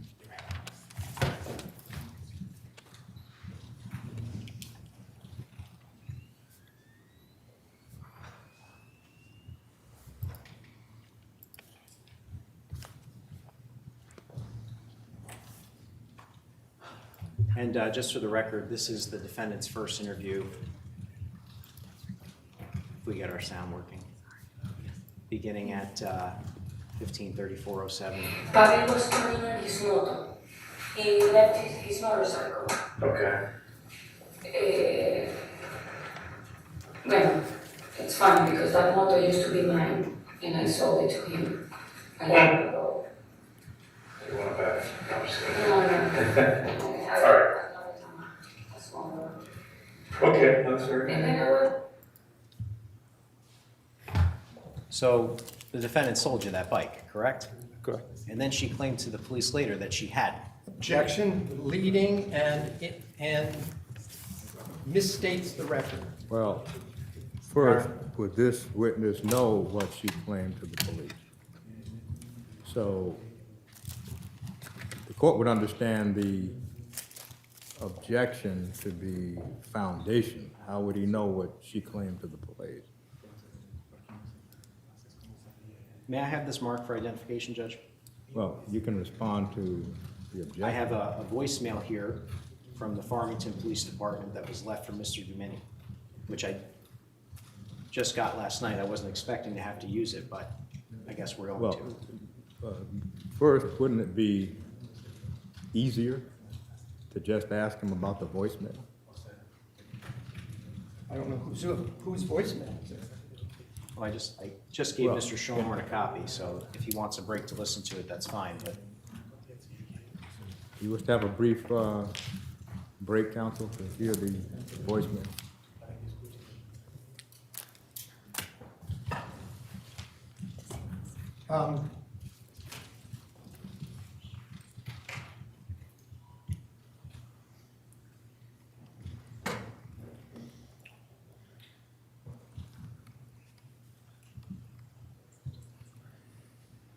Your Honor, I'd like to at least listen to this voicemail. I don't know what it entails and whose voice it is. Ladies and gentlemen, we will take a 5-minute recess. Please do not disturb.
All rise.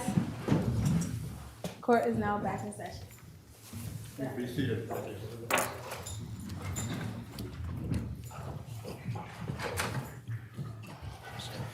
Judge, where we had left off, I was asking to pre-mark a voicemail. Attorney Schoenhorn was given an opportunity to listen to that voicemail over the break, and I want to just explain the nature of the offer here, Your Honor. This is a voicemail from a person that identifies himself as Officer Ruggiero of the Farmington Police Department, indicating that Mr. Gumienny is in possession of a dirt bike that belongs to Michelle Troconis and that she wants it back. And so the purpose of this offer, Judge, is to put into context fully what happened here, because I think that the cross-examination left the false impression that Mr. Gumienny was somehow in possession of this dirt bike illegally, somehow that he was lying about having purchased it from Michelle. And so, you know, and Mr. Schoenhorn completely skipped over the fact that the defendant actually had called the police and basically strong-armed him into giving the dirt bike back. So it's offered to basically rebut the suggestions that were left for the jury on cross-examination at this point. There are still rules of evidence. This is a hearsay statement, first of all, by someone representing to be a police officer, making hearsay statements. It's not authenticated. And even if it was, the idea that hearsay can be put in to rebut an assumption, the testimony, if the court wants to go back and look at it, is that my client was never paid. She didn't say she didn't sell it. She was not paid. And if this, the only way to rebut this, prove it, put on a receipt or proof that a payment was made. But to suggest that a police officer's voicemail that apparently calling Mr. Gumienny, asking that he return the motorcycle, you know, doesn't come. There's no exception for wanting to fill in the details. There was cross-examination, there were admissions made, there's proper ways to do this. You can ask the witness why he gave it back if there's no other reason, but to suggest that hearsay can replace that is, there's no rule of evidence that would permit that. Well, here's the court's view. And it's collateral. Here's the court's view.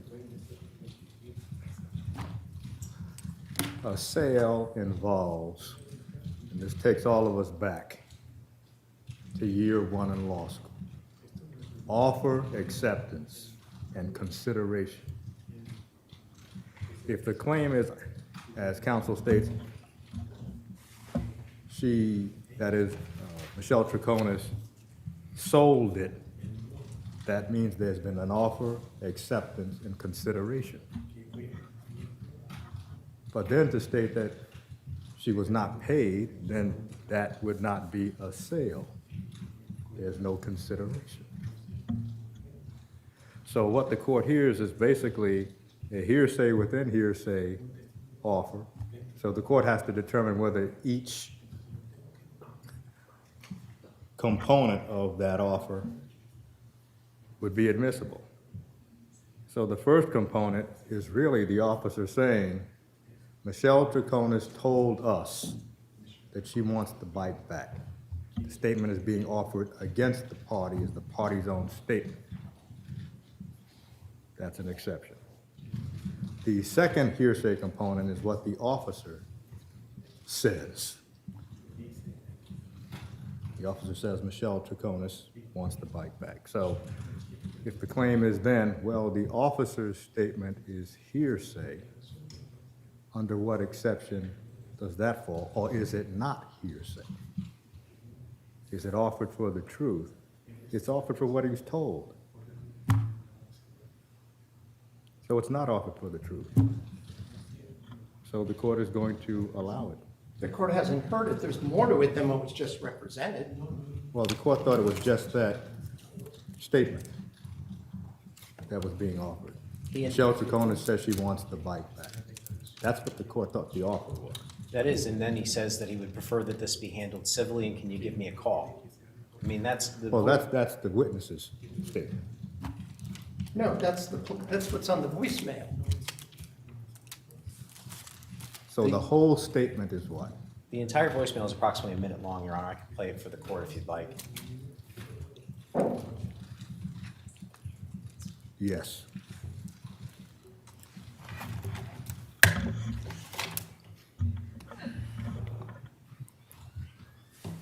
So this is a voicemail, not a recording of the conversation That's correct.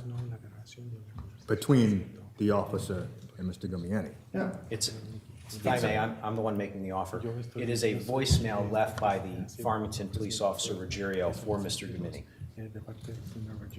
From the police, though, not from Mr. Gumienny's system. The court understands. Hi, Paul. This is Officer Ruggiero from Farmington Police. I'm calling in regards to a motorcycle that you're in possession of that belongs to Michelle Troconis. Basically, she just wants it back. I was trying to make arrangements so we can do this civilly. If you can give me a call back, I'd appreciate it. 860-675-2400, 860-675-2400. Once again, Officer Ruggiero, Farmington Police Department. Thank you. Well, again, based on what the court just heard, the court has not changed its analysis. It's a hearsay statement within a hearsay statement. Both of those statements can land on an exception, and the court will allow it. May I just have it marked, Judge? Yes.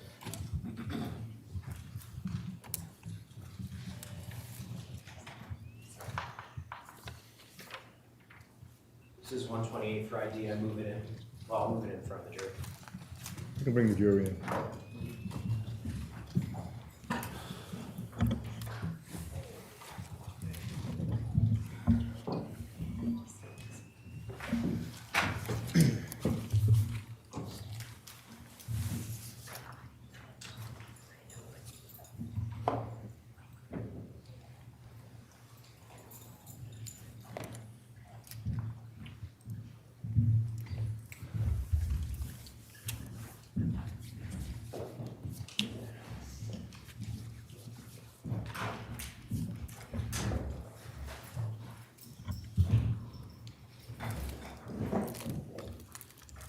The counsel stipulate.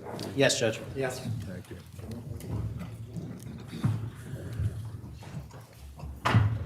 Mr. Gumienny, before we took the recess, you had indicated that the Farmington Police had contacted you. Is that correct? Correct. And they contacted you because the defendant was claiming you had never bought the dirt bike, correct? Objection. First of all, mischaracterization and leading. Well, overruled.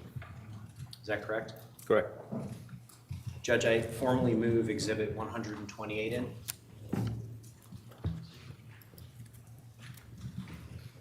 May I publish?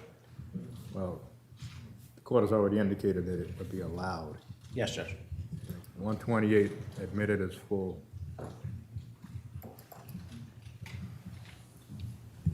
Hi, Paul. To police. I'm calling in regards to a motorcycle that you're in possession of that belongs to Michelle Troconis. Basically, she just wants it back. I was trying to make arrangements so we can do this civilly. If you can give me a call back, I'd appreciate it. 860-675-2400, 860-675-2400. Once again, Officer Ruggiero, Farmington Police Department. Thank you. Mr. Gumienny, did you receive that voicemail? Yes. You were not asked about the Farmington Police Department on cross-examination, were you? No. And you did in fact purchase this dirt bike, correct? Objection leading. Well, the form of the question is leading, but it's working no surprise on the defense, because that is the subject of this whole inquiry, so overruled. Do you remember the question? No. Neither do I. You did in fact purchase this dirt bike, correct? Correct. But after the police were called, what did you do? I forwarded the voicemail to my attorney. And at some point, did you return the dirt bike? Yes, And that's when you met up with Mr. Schoenborn, correct? correct.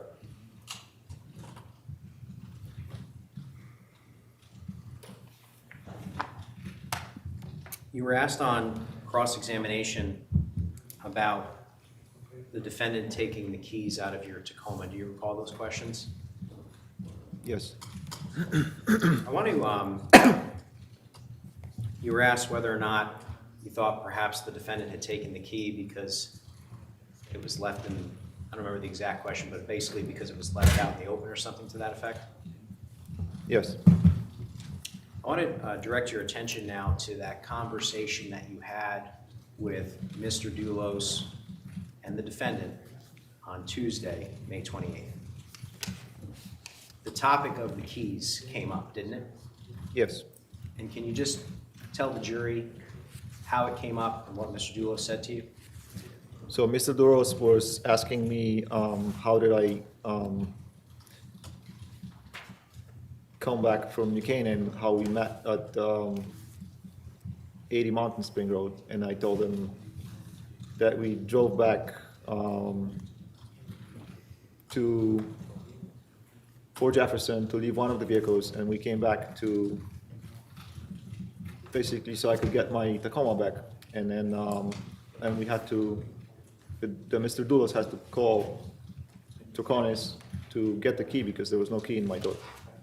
And then Doulos said that not to mention that, to keep Michelle out of it. Did you find that strange if she was just trying to be helpful? I'm going to object to the characterization. I'll withdraw the question.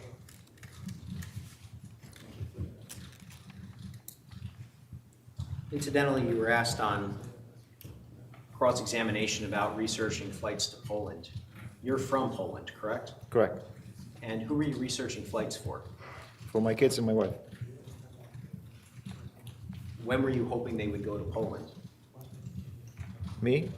Well, when were you researching flights for them? Was it for summertime? Yes, for summertime.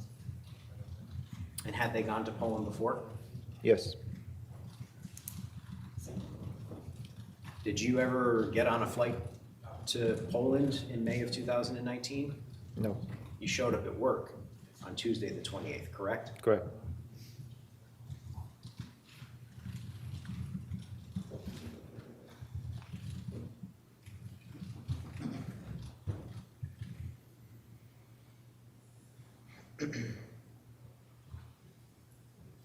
You were asked on cross-examination whether or not you thought the defendant was joking when she said that Jennifer, that bitch should be buried next to the dog, correct? Correct. You wouldn't call that a joke, would you? I would not.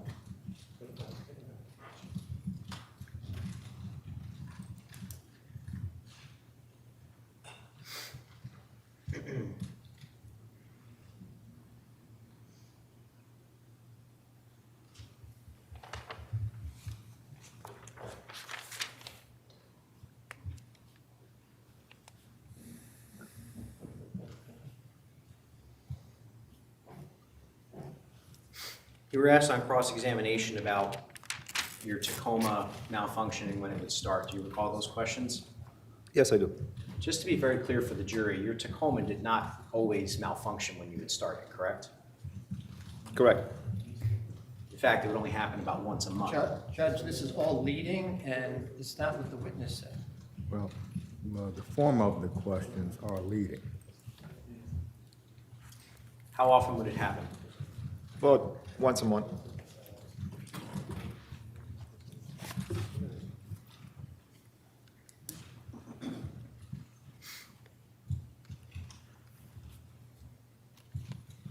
You were asked on cross-examination about returning from 80 Mountain Spring Road with Mr. Doulos and running into Stefan Reich at Fort Jefferson Crossing. Do you recall that?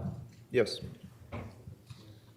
And he indicated to you that he was there for dinner, I believe he testified to on cross-examination. Correct. Were you invited for dinner? I believe somebody asked me if I want to stay, and I refused.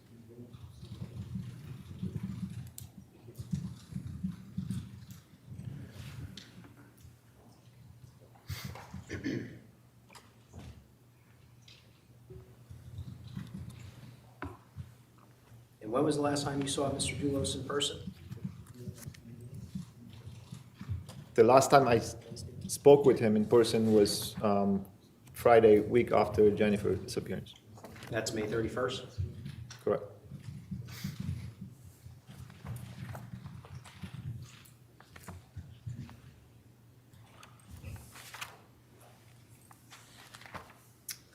I wanted to just display a defense exhibit if I could.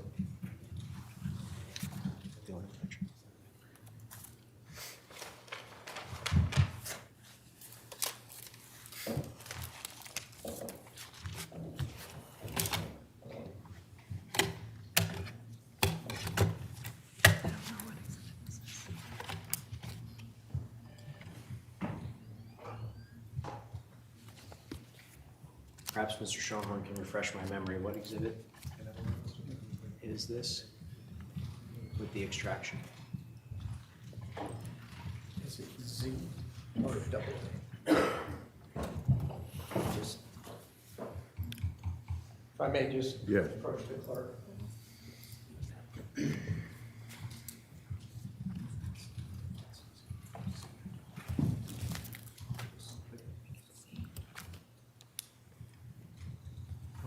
It's Y.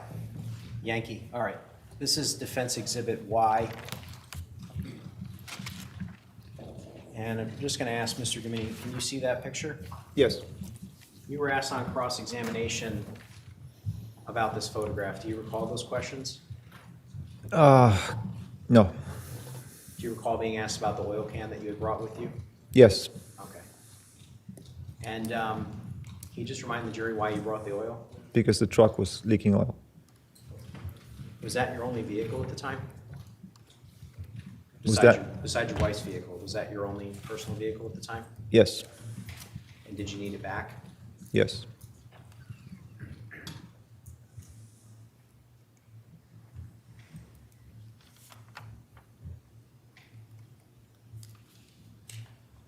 Okay.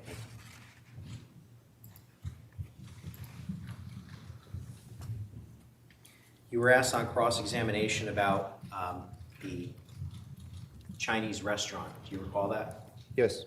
So I just want to be clear for the jury. Do you have a specific recollection as to what day you went to the Chinese restaurant?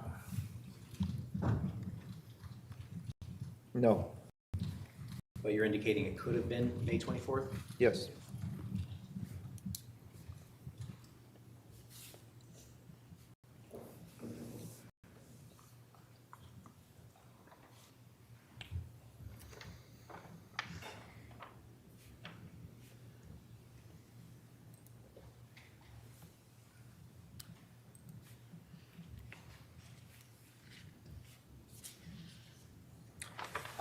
You were asked on cross-examination about whether or not you had been in the market for a new Tacoma. Do you recall those questions? Yes.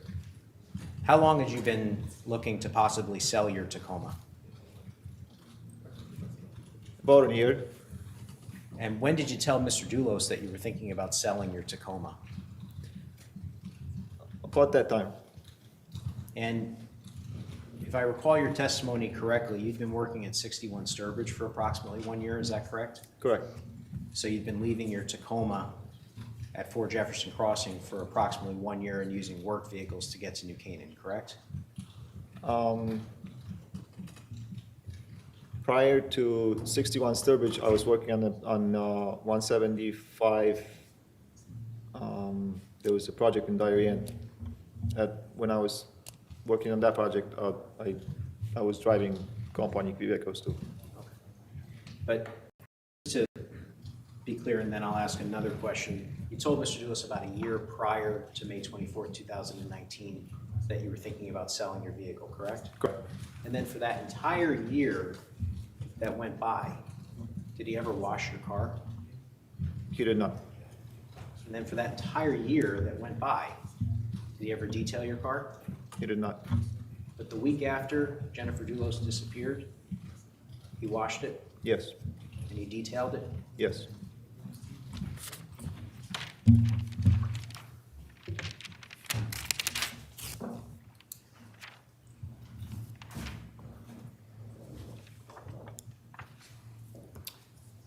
Just going back to the defendant taking your keys for a moment, you did not know that she was going to take your keys, correct? I did not. And what did the defendant tell you she was going to do? Wait. Strike that. When you were about to leave 80 Mountain Road, the defendant told you where she was going to go, correct?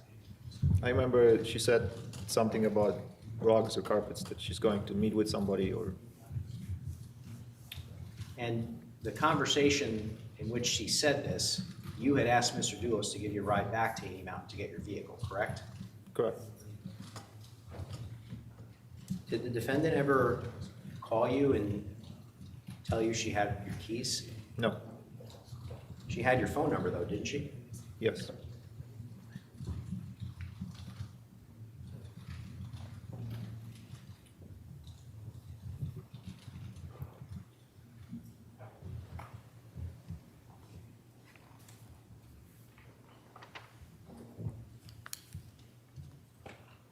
If I could just have a moment, Judge?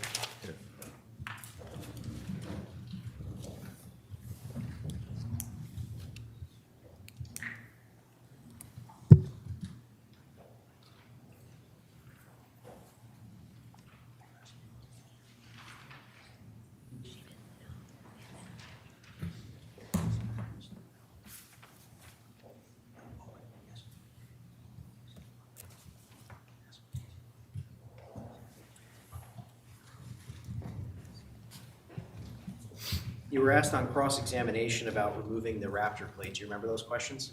Yes. I don't think you were asked the reason why you removed the Raptor plate. Would you tell the jury?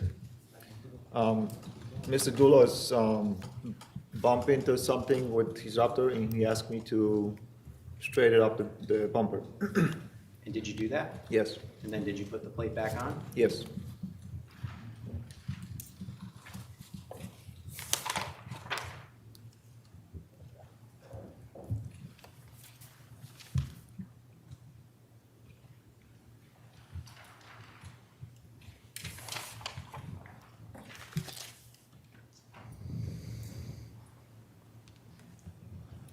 If I could just have another moment, Judge? Yes.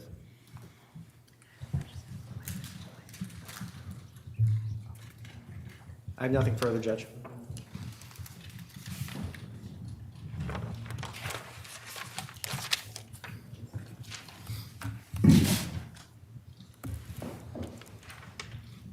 Mr. Gumienny, the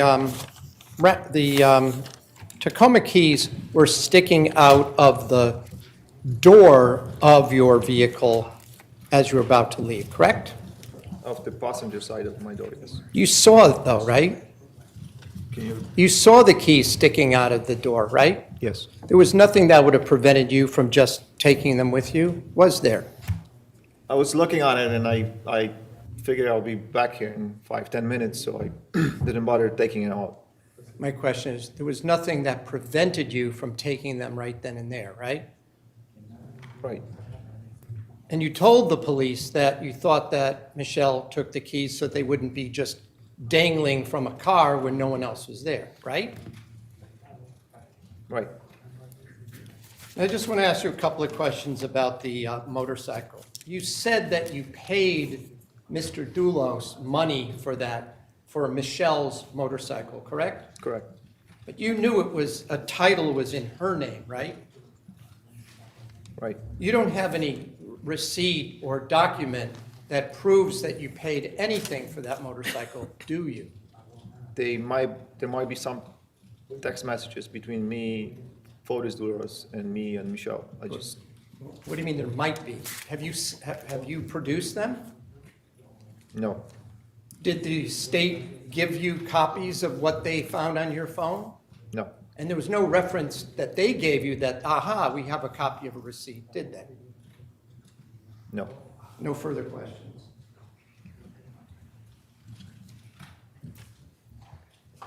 Sorry, the defendant said she sold you the motorcycle, right? Yes. Thanks. Nothing further. Gumienny, you may step down. Thank you.